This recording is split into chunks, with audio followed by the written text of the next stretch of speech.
So many of us have been working together across networks towards a vision of seeing the 12 regions of the UK. According to the EU, there's 12 regions. And since around 2005, me and my wife, for example, have been praying that there would be movements catalysed into each one of those 12 regions of the UK. So the EU class these regions. So Scotland is one region. Don't tell Scottish people that though, because it's very insulting to call Scotland a region, but the EU call it a region.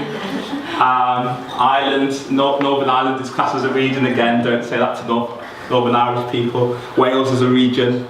And then there's the rest of the English regions. So there's the North East, there's the North West, there's Yorkshire and the Humber, which is a region. There's East Midlands, West Midlands, East Anglia or East England, London, South East, South West. I think that covers them all. So from the year 2004 and 5, for example, me and my wife have started praying for each of these regions.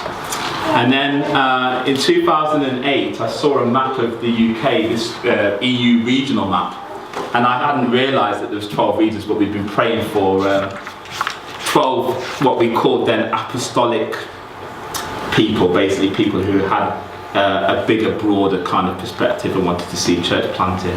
So when we then realised we've been praying for these 12 for Britain, and then realised that Britain had actually been regionalised into 12 regions, it was like, oh, this is interesting. And we've been praying for 72 kind of apostolic evangelists, or those kind of guys as well, for the cities. In the UK, so there's 12 regions, there's 66 major cities, and then there's the 8 kind of key larger cities. And so Matthew 10 has kind of got the 12 sent out, and then Luke 10's got the 72, and that's what we was kind of praying, that God will speak to many people in this land to begin to get a heart for their region or their city or their county. And that's been a constant prayer and travel. In 2009, we started, when I saw this map of the UK, the thought came, there's 12 regions and there's 12 months, so spend 12 days in each region. So there was no contacts. At that stage, we honestly didn't know anybody across the UK that were kind of John Knoxers saying, give me Scotland or I die, from a multiplication movements perspective, or give me Northwest or that kind of thing. We didn't know anybody. We kind of searched the internet. We didn't hear anybody who was kind of like that at that time.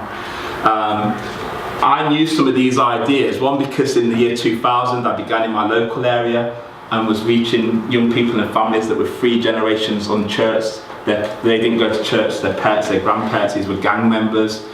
And no matter what we did, it was just not connecting with those people at all. I grew up when I was young, in a kind of Pentecostal church, an Elim church in the UK it's called. In my teens I was in an AOG. When I was a student I went to a free kind of Methodist evangelical church.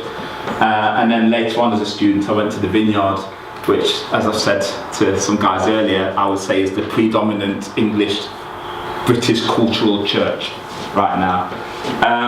Whether it's Vineyard, whether it's New Wine, whether it's any of those kind of groups. So that's what that was the last kind of church I was in before I started doing this kind of stuff. So in the UK, in the last 40 to 50 years, the predominant church style has been the Restoration movement or charismatic movement that began with prophetic guys in the 50s, and then in the 60s the kind of early mavericks, but came on board in the 70s with the denominations. The main denominations that received the charismatic movement at that stage were the Brethren and people like Methodists and Baptists that actually had to leave their circumstance at the time to start new kinds of churches, most on the whole. And then in the 80s, there were some Anglican churches that received the ministry of John Wimber, and they are really the churches that from the 90s till now would be considered the flagship places in the UK. So the people that received John Wimber were people like HTB and Alpha that sprang out of that, the guys that started New Wine, the Vineyard movement. A lot of those guys were Anglicans that started vineyards in this country. And Mike Green and HTB and the Life Shapes and all that stuff, that church was majorly influenced by Wimber. So if you want to know where the biggest gatherings of Christians are in the UK, it would be in that kind of environment, the third wave kind of movement that followed the charismatic. So in almost every UK city, I don't think there's any UK city that if you went there and said what were the biggest 3 to 7 churches, that they wouldn't feel like you're in New Wine, Vineyard, New Frontiers. They're all the same kind of style. And that's because God has that movement has completely swept through this UK.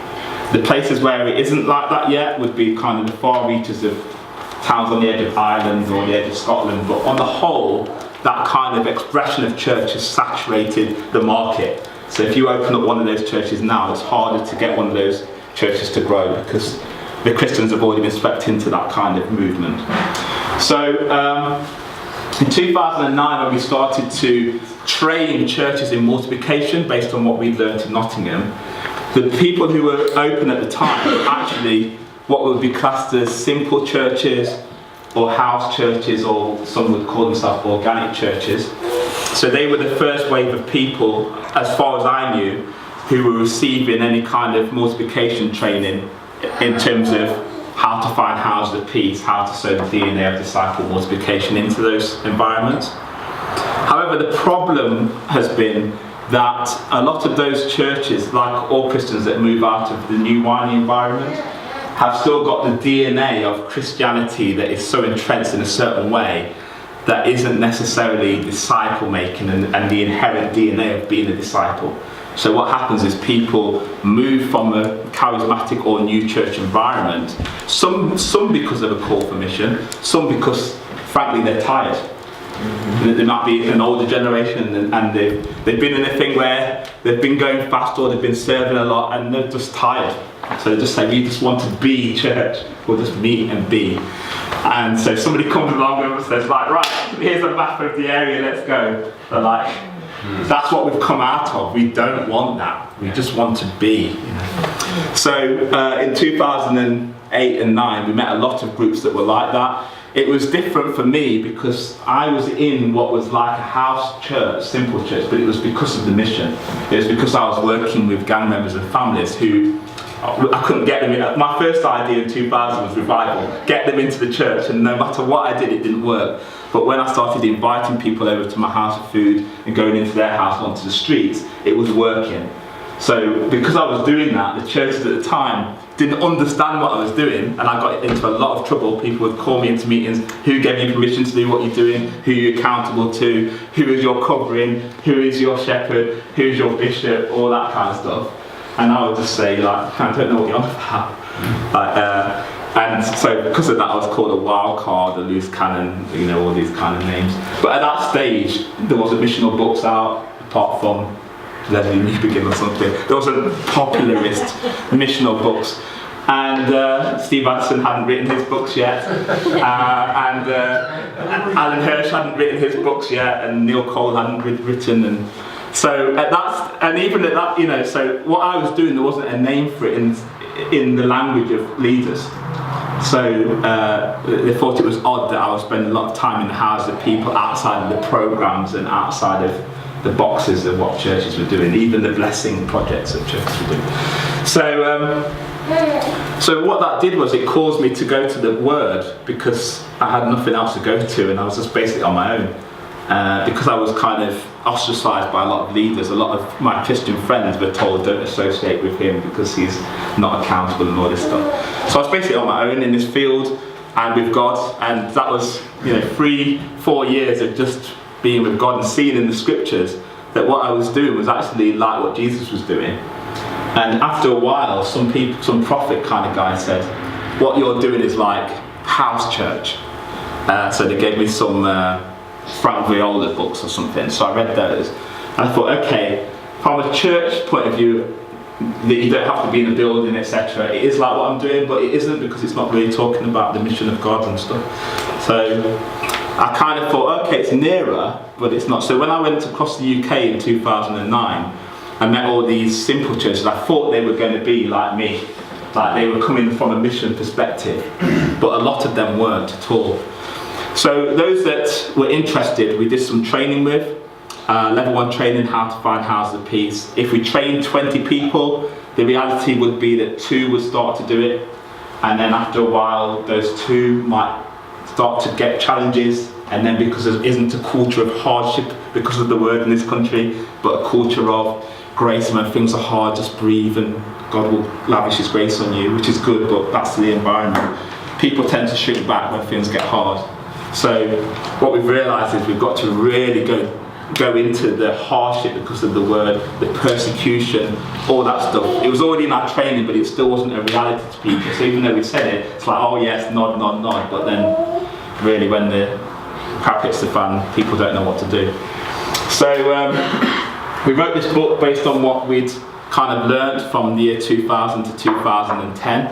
And it was before, I didn't know about the fields, 4 fields or anything like that. It was just based on our practice in Luke 10 and how to find a person of peace and all that kind of stuff. And we put it, basically what it is a level 1 training. Around 2005 and 6, because I was hungry for church planting movements and didn't know anybody doing it in this country, apart from under, like New Frontiers being a church planting movement or Vineyard being, I didn't know anybody doing this kind of multiplication movements training. I downloaded offline a lot of the strategy coordinators documents from the IMB, so R. Bruce Carlton and George Patterson and David Watt, those kind of things. So they weren't in book form, they were just these big church planting documents. I've got them all on the computer. So we started to incorporate into what we was doing the things lacking. So that's how we knew about certain things that we'd kind of contextualised into a British context, stuff that these guys had learned, but not through meeting them, through paper, just reading the documents offline and stuff. And after the simple church guys were trained, the next people who contacted were more like the Methodist and Baptist churches. These would be churches that were in inner city areas or in villages that no matter, even if they tried to implement the new whiny stuff, we're not getting church growth, and actually were automatically more aware that they were in a mission environment because nothing else was working. And so those guys were open for training. So they would be the next lot of people who we started training around 2010. Around 2010, something changed, and that was that the mission agencies started to get more interested in multiplication movement in Europe. So David L. Watson came and he did a thing called A Time for Europe in 2010. I think that was also around the time that Stephen Jefford did stuff in Europe. And it was almost like a lot of the mission agencies in Europe started to adopt a multiplication strategy. So whether that was Greater York Mission with their 50 cities in 5 years, or aspects of CRM, aspects of IMB. I mean, these guys had already been doing it in other environments, but some of those guys said, right, we're going to start implementing it in this environment. And a number of others, Frontiers. In fact, OM as well, you're with OM, aren't you?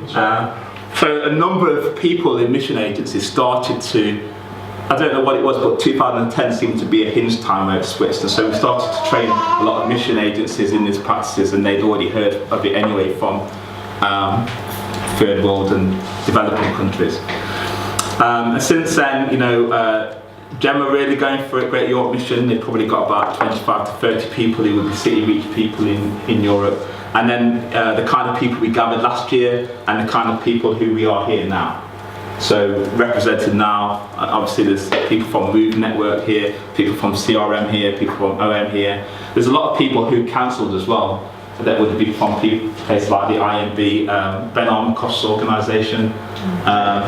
So the idea of bringing us together is not to try and bring everything under one umbrella or try and get everything under one network. We are distinct networks, and we're not trying to poach people from each network or trying to, have some kind of political wrangling or anything like that. We are each in our own lane, which was a good analogy. We're each looking to run our own race, and that's clear. But sometimes within networks, there's certain often we attract people like ourselves in networks, whether we mean to or not, and there's certain aspects or gaps that sometimes are missing. So the reason for bringing us together once a year, and also different denominations are present and represented as well, is to hear what the best practices are. You know, the 50 countries of Europe, you know, so I've mentioned the UK context because most of us in this room, apart from our friends from America, in the UK, apart from Yona, but you know, the 50 countries of Europe is a very different situation to the UK. And when I'm in Europe, it's quite funny because I'll say I'm in Europe and they'll laugh and say you're in Europe anyway when you're in England. But English people don't tend to think like that as much. Or even if they do, they don't necessarily use the language that we're in Europe. So when you're in the mainland, you say we're in Europe. So, but it's very different because the history of Christianity is extremely different. UK is different. You know, it does have, as I say, this baptism into charismatic third wave in such a way that doesn't happen in all the countries. So the countries are very different. And obviously, when you're looking at East Europe, you know, if you look at Europe from 5 perspectives, North Europe, East Europe, South Europe, West Europe and Central, it's completely different in each of those environments on a macro level. So that's a more complex challenge. And there's very few of us attacking that challenge, so let's work together, not come under one umbrella, but let's cross-fertilise best practice and get the job done. You know, in our generation, what we need to do in our generation. I've just been to Switzerland, and actually it was the same kind of size group as this. There was about 15 people, and it was a unique situation because there's two very, what I would consider in a European context, extremely mature multiplication guys in a Europe setting. Not just mature in terms of, you know, their hands-on skill, but in terms of who they are as movement planters is very mature. They've been at it for about 15-20 years. And we've been on what was called previously called the Simple Church EU team. And the team, even though, as I said, some of the churches are not multiplication based, the guys who were on the team are very much multiplication based. And for 3 or 4 years, we would meet once a year around a table. And to be honest, we would meet and just fight, you know, internally, you know, because when you get very strong apostles in around the same table, or strong strategic, or whatever you want to call them, everybody in themselves is, you know, has spiritual authority for a vast area. So you sometimes get this thing of who is the chief guy, and we all play this kind of game under the surface kind of thing. All of us, it's always the other people that do it, never us. So it's that kind of thing. And you're just talking. So, you know, for 4 years we meet and nothing happened. And then this year we decided to bury Simple Church Europe in terms of we had a funeral. And actually, yeah, we actually did a literal funeral through prophetic words that were given to us. And we had a funeral in January, so officially that is finished. But what's happened is the other prophetic word after we buried it was there's a process of murmurations, tapestries and all this kind of stuff. It's basically God is going to link people up just through being on the road doing stuff. And so I went to Kosovo with Charles, and that's where we met you earlier in the year, just in March. And so we was, after all this time of just debates and wrangles and stuff, we actually just worked together and got on really well and met these guys, and that was really good. And Charles is looking to see movements in North Europe, Norway, Sweden, those kind of places. And then Eno and Graziano have been working together a bit more. They've known each other for a long time, but they started working more practically. They've still got their separate networks. They're not trying to come under one thing, but they sometimes have been helping each other with trainings, and they've gone deeper. And then this weekend we worked together. Now what happened this weekend was there's 15 people, and say for example Eno went through this thing on suffering. So he took through scriptures on suffering and people who are in this kind of movement, suffering that they go through. And then Graziano would then take, on the back of that, he would then have things to say from a different perspective. You know, he's been to India and seeing movements happen, and there's one situation where there's 200 people and they're seeing people come to Christ and all this. and he saw the police coming, with guns, and they came and took him to one side, and they were all angry, speaking in a different language, and they got a gun pointed to his head and all this kind of stuff. And he, thought he was going to be killed. So he's experienced this kind of stuff.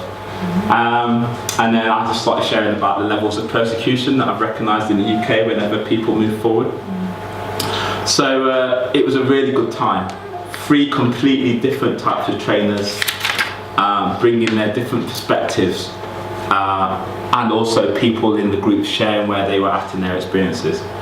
So this week is a dangerous experiment because 1, we are from different networks and backgrounds and denominations, but 2, the trainers that we are from different backgrounds and networks.